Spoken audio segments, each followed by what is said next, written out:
नमस्कार दोस्तों। आज मैं आप लोगों को बताऊंगी कि सफल होने के लिए क्या आवश्यक है।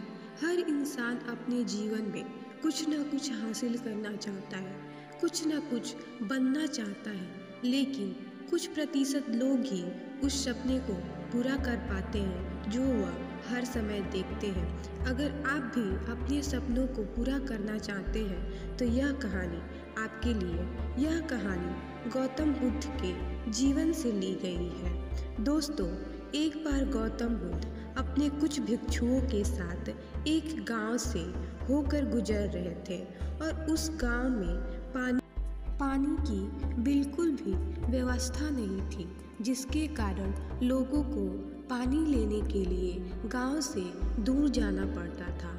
उस गांव के पास एक बहुत बड़ा मैदान था जिसके कई छोटे छोटे गड्ढे खोदे गए थे। जिज्ञासावश बौद्ध भिक्षुओं में से एक गौतम बुद्ध से पूछा कि भूमि पर बनी गुफाओं का क्या उपयोग है।